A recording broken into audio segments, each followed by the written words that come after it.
वासुदेवाय। आप सभी का दिन शुभ हो। आज सुनिए बृहस्पति देवता की संपूर्ण कथा और बृहस्पतिवार की पौराणिक कथा। गुरुवार व्रत विधि। व्रत रखने के लिए हल्दी, गुड़, दाल, एक केला और भगवान विष्णु की तस्वीर की जरूरत पड़ती है। अगर घर के पास केले का पेड़ है तो उसकी भी पूजा कर सकते हैं। गुरुवार के दिन सुबह जल्दी उठकर स्नान करना चाहिए और इसके बाद भगवान विष्णु की तस्वीर को साफ करना चाहिए। फिर उनकी मूर्ति को स्नान कराकर जल और हल्दी से साफ करें। इसके बाद स्नान के बाद भगवान की प्रतिमा पीले कपड़े पर रखें क्योंकि यह शुभ माना जाता है। उन्हें पीले चावल अर्पित करें और मंत्रों का श्लोकों का जाप करें और गुरुवार व्रत कथा का पाठ करें। पूजा करते समय घी का दीपक जलाएं। इस दिन पीले रंग की मिठाई बनाएं और भगवान बृहस्पति को उस मिठाई का भोग लगाएं। इस दिन आपको भी पीले रंग के कपड़े पहनने चाहिए और भगवान बृहस्पति की पूजा करने के बाद ही भोजन करना चाहिए।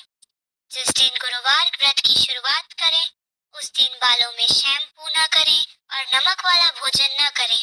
कथा पढ़कर या कथा सुनकर अपना व्रत समाप्त करें। केले के पेड़ की पूजा करें और उसके सामने घी का दीपक जलाएं। साथ ही हल्दी, चावल और चना दाल भी चढ़ाएं। भगवान कृष्ण को प्रसन्न करने के लिए मंत्रों का जाप करें और पीले रंग का वस्त्र दान अवश्य करें। शास्त्रों के अनुसार गाय में 33 करोड़ देवी देवताओं का वास होता है, इसलिए गुरुवार के दिन गाय को रोटी जरूर खिलाएं। गुरुवार के दिन गाय को रोटी और गुड़ खिलाने से सभी कष्ट दूर होते हैं। गुरुवार को उड़द की दाल और चावल का सेवन नहीं करना चाहिए। मान्यता यह है कि गुरुवार के दिन भगवान विष्णु की पूजा करने के बाद भगवान को गुड़, पीला कपड़ा, चने की दाल और केला चढ़ाने के बाद ही इन्हीं सभी चीजों का दान करना चाहिए। गुरुवार व्रत के लाभ। गुरुवार व्रत करने से ही सही निर्णय, क्षमता, ज्ञान और बुद्धि से गुरु दोष से मुक्ति मिलती है। इस दिन भगवान विष्णु के साथ ही देव गुरु बृहस्पति का भी विधि पूर्वक पूजा की जाती है। प्राचीन समय में एक ब्राह्मण रहता था। वह बहुत गरीब था। उसकी कोई संतान नहीं थी। उसकी स्त्री बहुत मलिनता के साथ रहती थी। वह स्नान न करती, किसी देवता का पूजन न करती। इससे ब्राह्मण देवता बड़े दुखी थे। बेचारे बहुत कुछ कहते थे किंतु उसका कुछ परिणाम न निकलता। भगवान की कृपा से ब्राह्मण की स्त्री रत्न पैदा हुई। कन्या बड़ी होने पर प्रातः स्नान करके विष्णु भगवान का जाप व गुरुवार का व्रत करने लगी। अपने पूजन पाठ को समाप्त करके विद्यालय जाती और अपनी मुट्ठी में भर के ले जाती और पाठशाला के मार्ग में डालती जाती।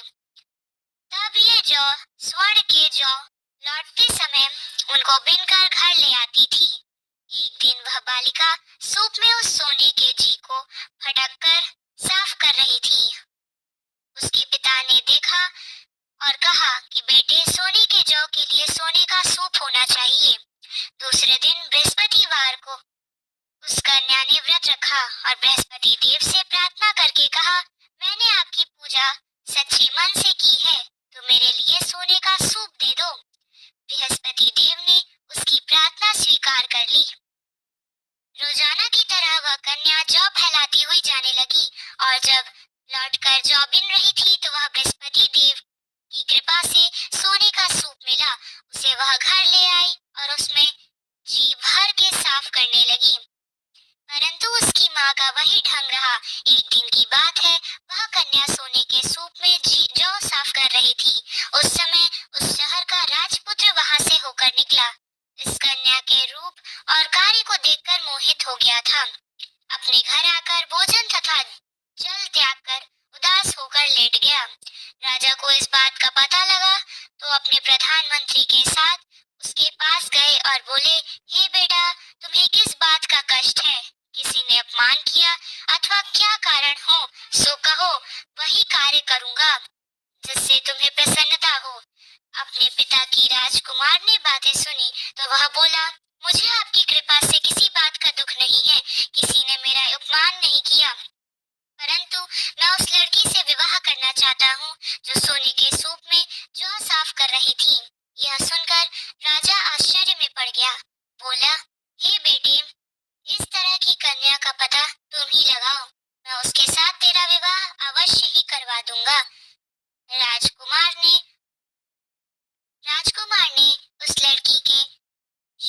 पता बतलाया।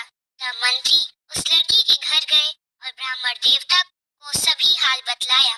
ब्राह्मण देवता राजकुमार के साथ अपनी कन्या का विवाह करने के लिए तैयार हो गए तथा विधि विधान के अनुसार ब्राह्मण की कन्या का विवाह राजकुमार के साथ हो गया। कन्या के घर जाते ही पहले की भांति उस ब्राह्मण देवता के घर में गरीबी का निवास हो गया। अब भोजन के लिए भी अन्न बड़ी मुश्किल से मिलता था। एक दिन दुखी होकर ब्राह्मण देवता अपनी पुत्री के पास गए। बेटी ने पिता की दुखी अवस्था को देखकर अपनी माँ का हाल पूछा तो ब्राह्मण ने सभी हाल कहा।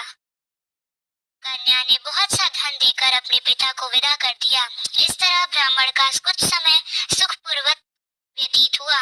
कुछ दिन बाद फिर वही हाल हो गया। ब्राह्मण फिर अपनी कन्या के यहाँ गया और सारा हाल कहा तो लड़की बोली, हे पिताजी, आप माता जी को यहाँ ले आओ, मैं उसे विधि बता दूंगी जिससे गरीबी दूर हो जाए। यह ब्राह्मण देवता अपनी स्त्री को साथ लेकर पहुंचे तो अपनी माँ को समझाने लगी, माँ, तुम प्रातः काल प्रथम स्नान आदि करके विष्णु भगवान का पूजन करो तो सब दरिद्रता दूर हो जाएगी। परंतु उसकी माँ ने एक न सुनी और प्रातः काल उठकर अपनी पुत्री के बच्चों को जूठन को खा लिया। इससे उसकी पुत्री को भी बहुत गुस्सा आया और एक रात को कोठरी से सभी सामान निकाल दिया और अपनी माँ को उसमें बंद कर दिया। प्रातः काल उसे निकाला तथा स्नान आदि कराकर पाठ करवाया तो उसकी माँ की बुद्धि ठीक हो गई और फिर प्रत्येक बृहस्पतिवार व्रत रखने लगी। इस व्रत के प्रभाव से उसके माँ बाप बहुत ही धनवान और पुत्रवान हो गए और बृहस्पति जी के प्रभाव से इस लोक के सुख भोग कर स्वर्ग को प्राप्त हुए। आइए सुनते हैं बृहस्पति देव की दूसरी कथा। राजा जंगल से लकड़ी काटकर किसी शहर में बेचने गया। उसे उस दिन और दिनों से अधिक धन मिला। राजा ने चना और गुड़ आदि लाकर बृहस्पतिवार का व्रत किया। उस दिन से उसके सभी कलेश दूर हो गए। परंतु जब अगला गुरुवार का दिन आया तो वह बृहस्पतिवार का व्रत करना भूल गया। इस कारण बृहस्पति भगवान नाराज हो गए। उस दिन उस नगर के राजा ने विशाल यज्ञ का आयोजन किया तथा अपने समस्त राज्य में घोषणा करवा दी कि कोई भी मनुष्य अपने घर में भोजन न बनाए और आग भी न जलाए। समस्त जनता मेरे यहाँ भोजन करने आए। इस आज्ञा को जो ना मानेगा उसको फांसी की सजा दी जाएगी। राजा के अनुसार राज्य के सभी निवासी राजा के भोग में सम्मिलित हुए, लेकिन राजा लकड़हारा कुछ देर से पहुंचा। इसलिए राजा उसको अपने साथ महल में ले गए। जब राजा लकड़हारे को भोजन करा रहे थे तो रानी की दृष्टि उस खूंटी पर पड़ी जिस पर उसका हार लटका हुआ था। उसे हार खूंटी पर लटका दिया, दिखाई नहीं दिया। रानी को निश्चय हो गया कि मेरा हार उस लकड़हारे ने चुरा लिया है। उसी समय सैनिक बुलवाकर उसको कैद खाने में डलवा दिया।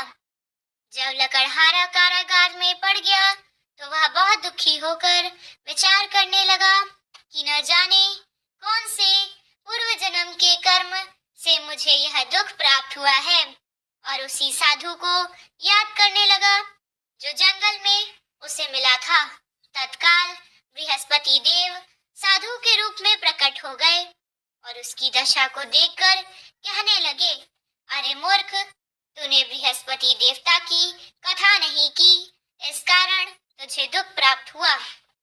अब चिंता मत कर, बृहस्पति के दिन कारागार के दरवाजे पर 4 पैसे पड़े मिलेंगे, उनसे तू बृहस्पति देव की पूजा करना तो तेरे सभी कष्ट दूर हो जाएंगे।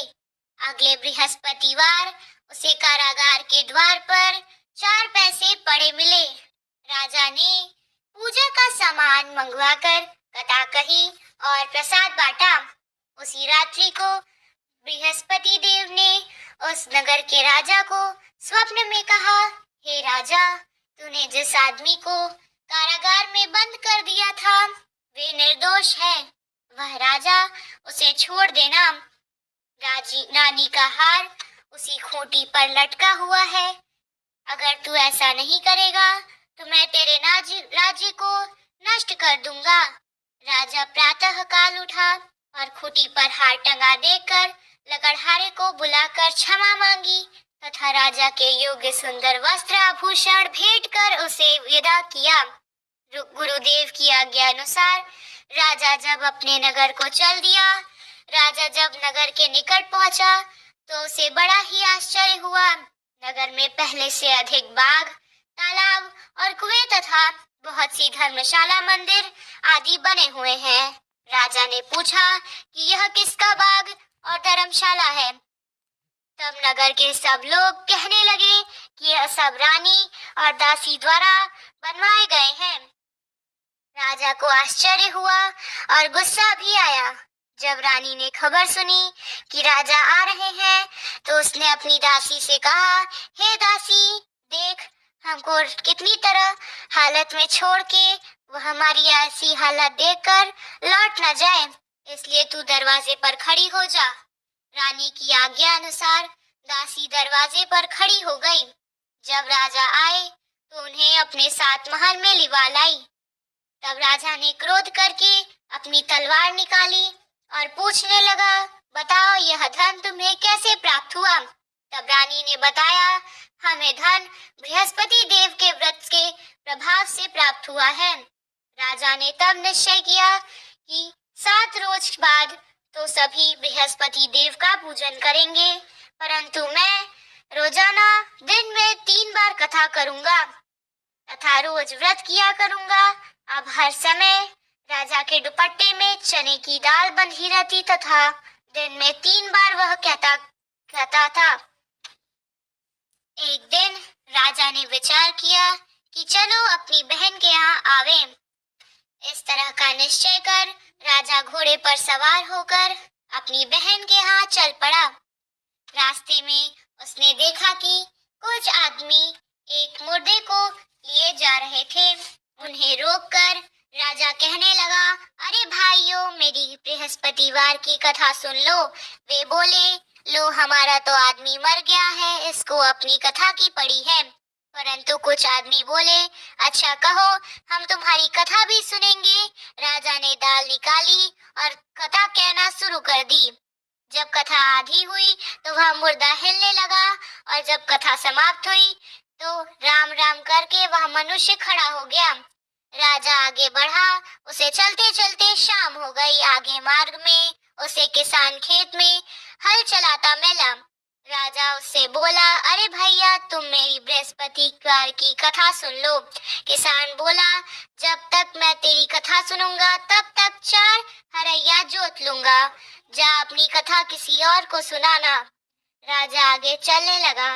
राजा के हटते ही बैल पछाड़ खाकर गिर गए तथा किसान के पेट में बहुत जोर से दर्द होने लगा।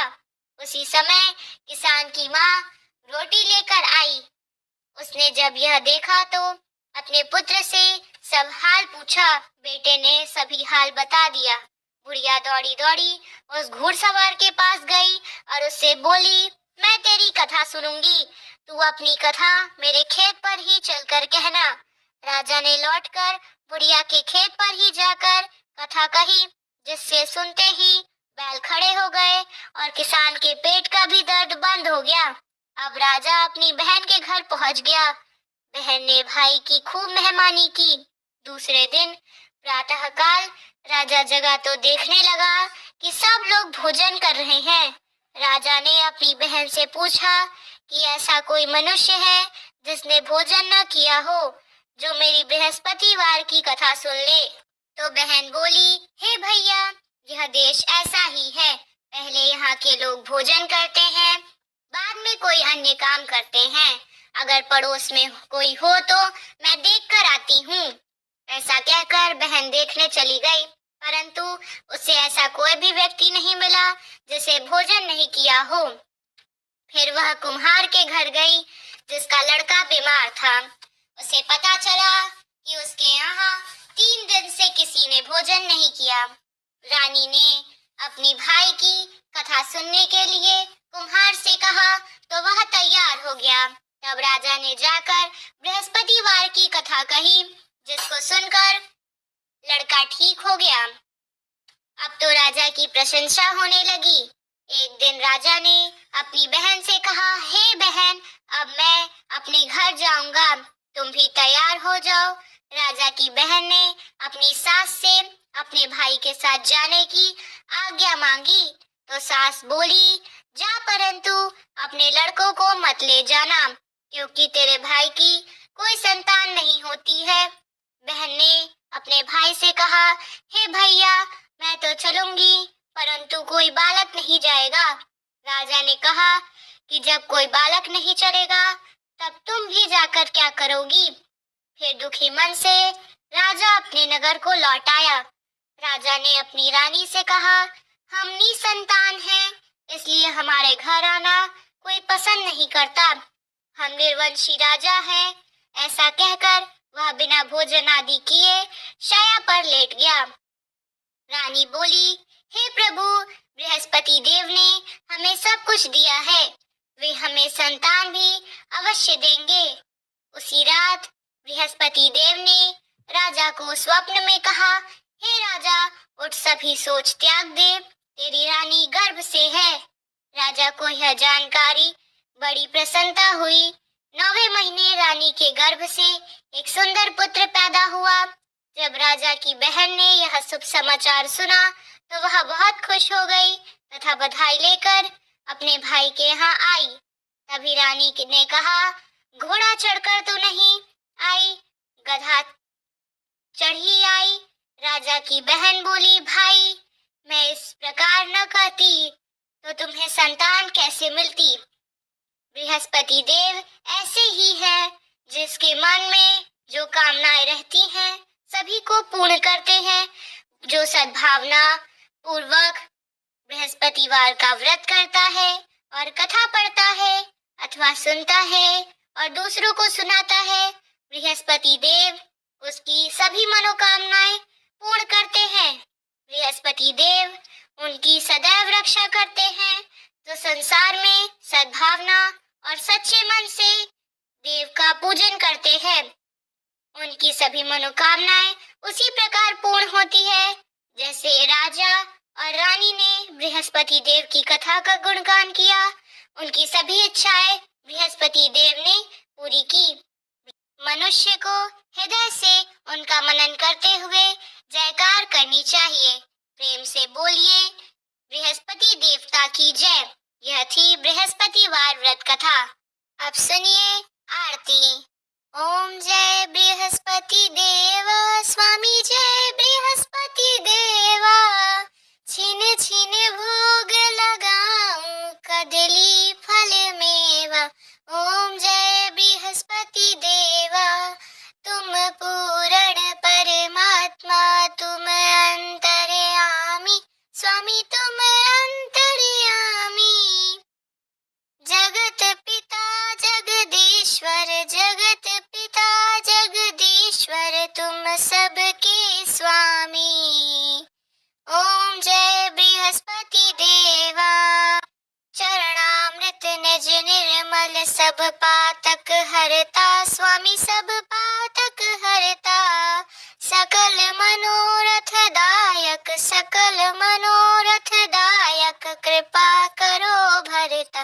ओम जय बृहस्पति देवा, तन मन धन अर्पण कर, जो जन शरण पड़े, स्वामी जो जन शरण पड़े। प्रभु प्रकट तब होकर, प्रभु प्रकट तब होकर, आकर द्वार खड़े। ओम जय बृहस्पति देवा, दीन दयाल दयानिधि, भक्तन हितकारी, स्वामी भक्तन हितकारी। पाप दोष सब हरता, पाप दोष सब हरता, भव बंधन हारी। ओम जय बृहस्पति देवा, सकल मनोरथ दायक, सब संशय तारो, स्वामी सब संशय तारो। विषय विकार मिटाओ, विषय विकार मिटाओ, संतन सुखकारी। ओम जय बृहस्पति देवा, जो कोई आरती तेरी प्रेम सहित गावे, स्वामी प्रेम सहित गावे, ज्येष्ठानंद बंद सो निश्चय पावे। ओम जय बृहस्पति देवा, ओम जय बृहस्पति देवा, स्वामी जय बृहस्पति देवा। छिन छिन भोग लगाऊं कदली फल मेवा। ओम जय बृहस्पति देवा। इसी तरह से भगवान बृहस्पति देव की आरती समाप्त होती है। अगर आपको यह वीडियो पसंद आई हो तो चैनल को लाइक और सब्सक्राइब कीजिएगा।